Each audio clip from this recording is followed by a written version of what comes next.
Bonjour à tous. Aujourd'hui, nous sommes le 15 septembre 2021. C'est une date qui, pour moi, est dramatique.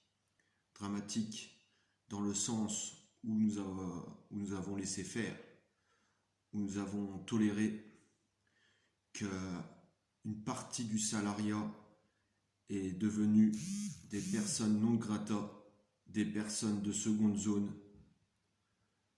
et surtout dans un pays dit démocratique, dit pays des droits de l'homme, nous allons laisser sous le carreau des milliers de personnes sans revenus. Sans revenus.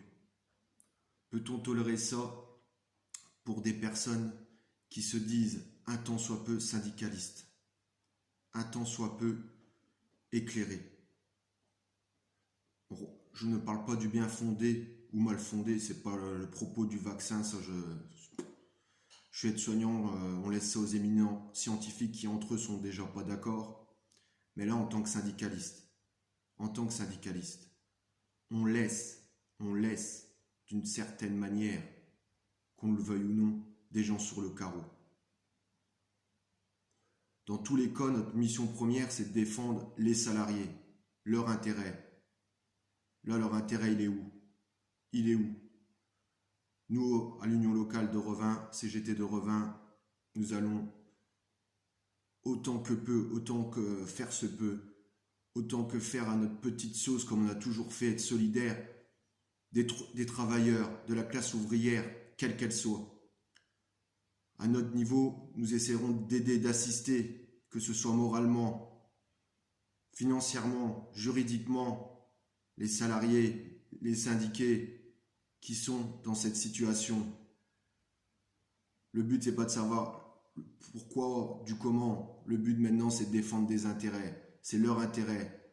Des gens qui ont été mis en avant, les héros nationaux, souvenez-vous, la fanfaronnade, les avions là, qui ont coûté combien pour passer au-dessus de Manchester? On n'en a rien à foutre, nous, de ça. C'est pas ça qu'on veut. C'est pas ça qu'on a besoin. Nous, on a besoin de renforcer des services au service du citoyen, au service de nos prochains. La technique du gouvernement, elle a été bonne. Goulot d'étranglement, 12 juillet, il nous annonce qu'il faut tous être vaccinés, les soignants. Il faut un pass sanitaire pour aller déguster, mais il est amer, un café ou quoi que ce soit. Je ne me résignerai jamais. Dans cette mascarade, beaucoup de gens sont tombés. Il suffit de voir les 3 millions d'Octolib et compagnie.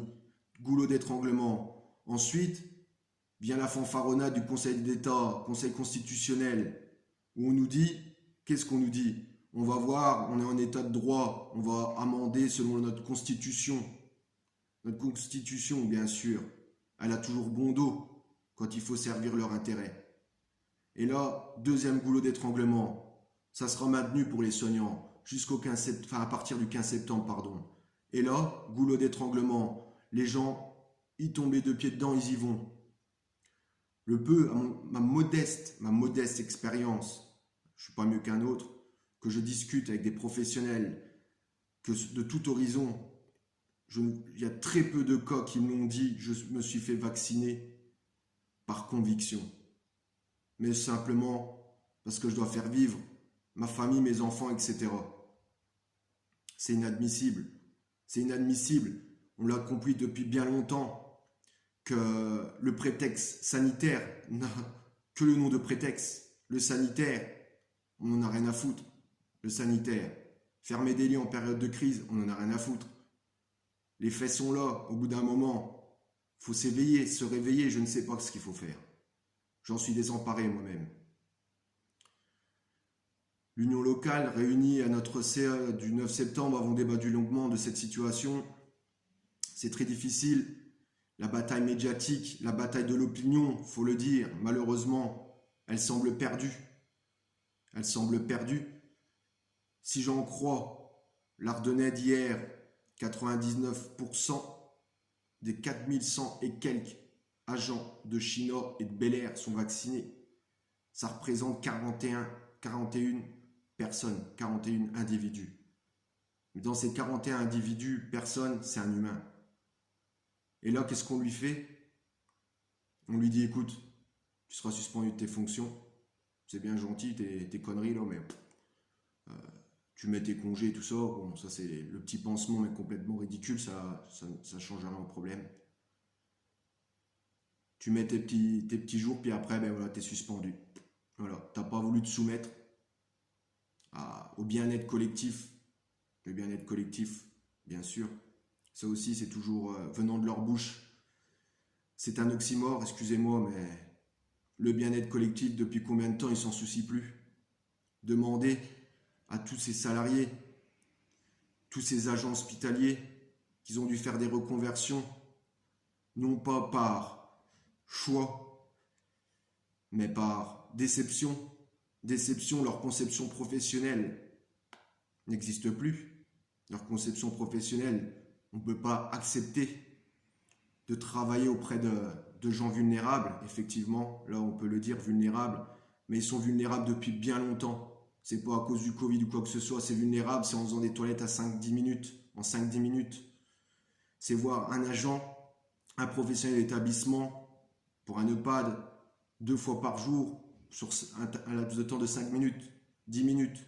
10 minutes, si on remet au coût que cela génère aux familles, etc., c'est cher payé la minute. Tout ça pour dire qu'il faut, c'est un devoir, un nécessaire devoir d'aider ces personnes à notre niveau. Nous, on essaiera, on verra comment on peut faire. Mais les laisser comme ça, en disant c'est leur choix, c'est lamentable. Lamentable pour des défenseurs des salariés. Ça, je vous le répète, je ne m'y résoudrai pas. Et mes camarades de l'UL non plus. C'est un message, je sais même pas si j'ai pas, c'est même pas la colère que je peux exprimer. C'est une lassitude, se battre contre tous ces éléments, se battre contre des éléments. J'entends moi de part et d'autre, de tous les camps. Oui, mais toi t'étais pas là pour ci, mais toi t'étais pas là pour ça. Et alors, au bout d'un moment, il faut arriver à faire corps sur un sujet, une problématique. Et là, je vous le répète, là, il est plus sanitaire, il est philosophique. Même un fondement d'une société civilisée ne peut tolérer que des citoyens se retrouvent sans rien. C'est ça qu'il faut vraiment comprendre. C'est rien. N'importe quel individu en France a le droit à des minimums sociaux. La sécurité sociale, etc., c'est des valeurs que la CGT partage normalement. C'est des valeurs qu'elle partage, qu'elle a construites. Et là, des gens qui se retrouvent sans rien, on peut le tolérer. C'est pas tolérable. Tolérer, c'est en être complice. C'est en être complice. Et le problème qu'il y a, il faut aller au-delà des soignants et tout assimiler, bien sûr. Quand on dit soignant, il ne faut pas oublier que la secrétaire qui ne verra jamais un patient est soumis également. L'ouvrier qui est dans son coin, qui répare les bagnoles au garage de l'hôpital, il est soumis également. Donc quand on parle d'absurdité, on est en plein dedans. Dans ce cas-là, si on extrapole une aide-soignante au chômage qui ne travaille pas, elle est aide-soignante. Elle est aide-soignante, parce que c'est ça, on joue sur le aide-soignante, infirmier, etc. Mais elle est au chômage. Et pour ces raisons qui sont propres. On n'a pas à acculer ou juger, d'accord? Mais c'est là qu'on voit l'absurdité de la chose. C'est là qu'on voit l'absurdité de la chose. Et là où c'est encore plus grave, c'est que là, la boîte de Pandore, les copains, elle est ouverte. Elle est ouverte pourquoi? Parce que là, moi je le vois, hein, j'ai attendu, il y a eu une manifestation hier. Hier, 14 septembre, de la CGT. Sur le département des Ardennes. Eh bien, je peux vous assurer que la solidarité entre les salariés, je la cherche toujours.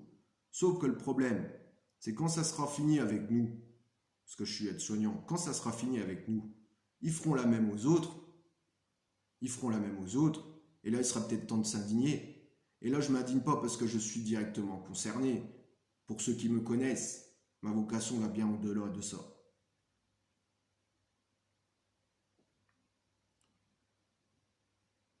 C'est émouvant de parler à cœur ouvert.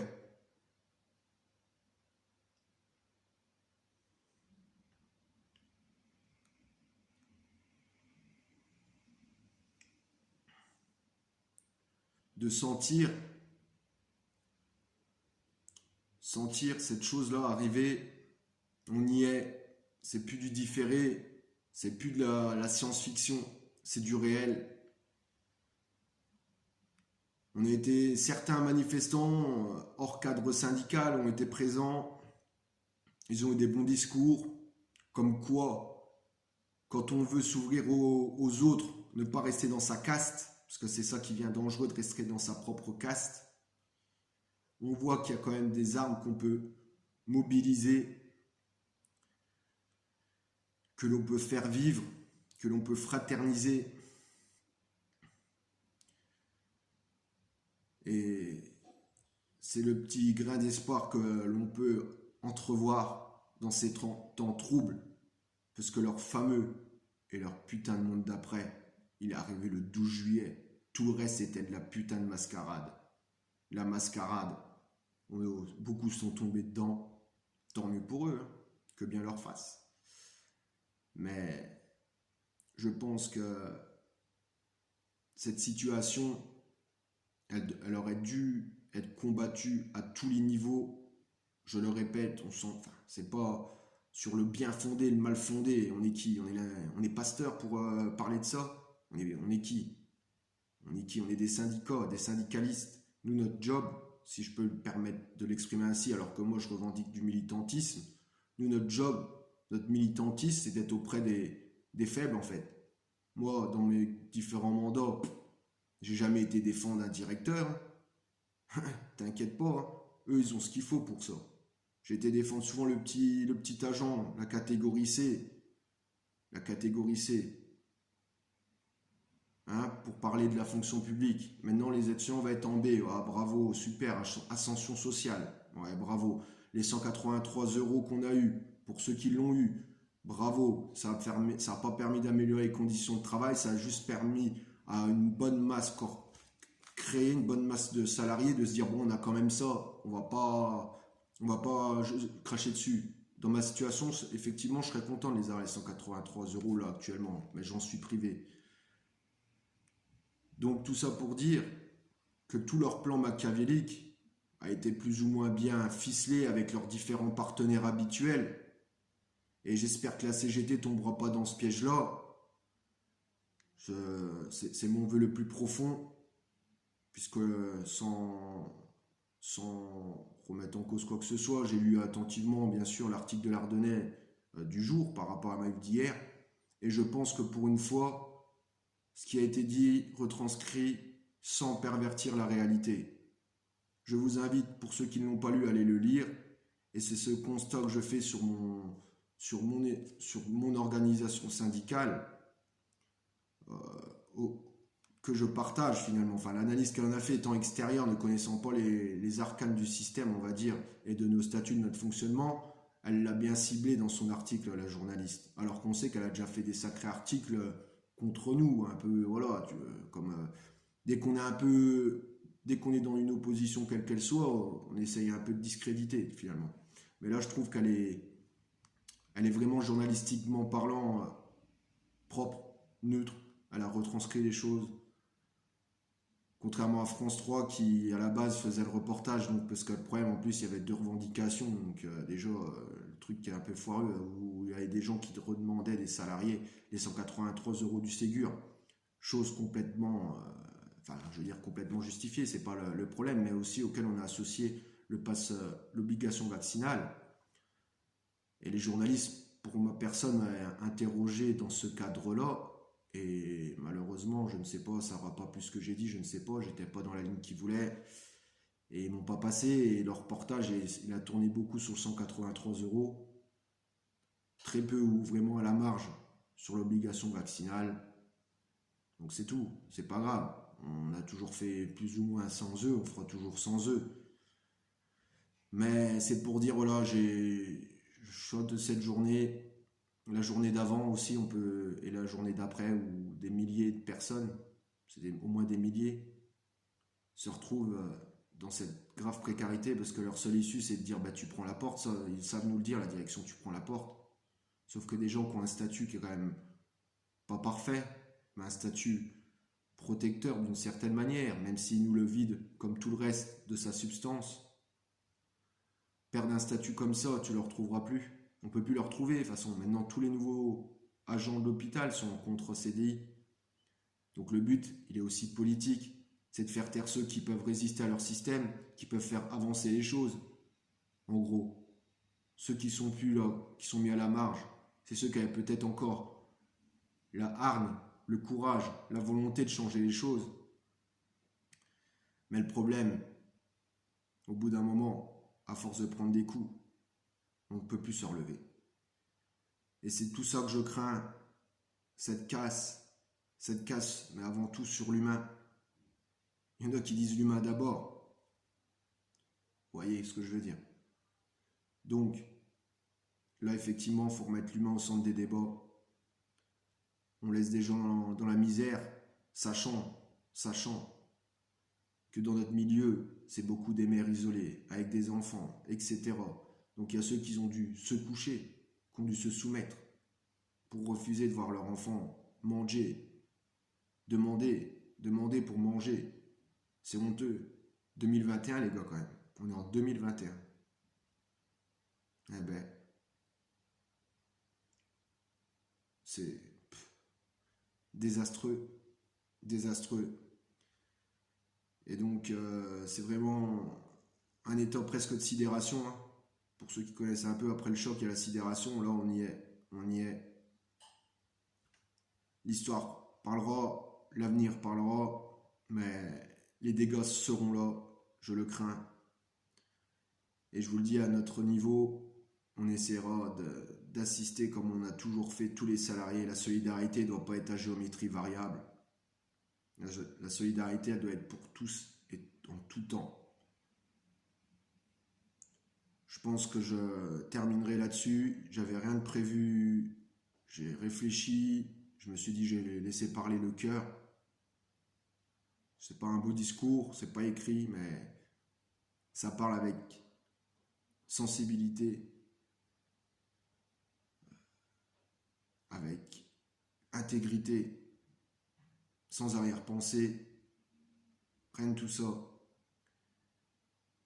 Et je souhaite du bon courage à tous ceux qui vont vivre cette situation délétère, une situation qu'on n'aurait jamais pensé vivre, une situation que personne ne voudrait vivre.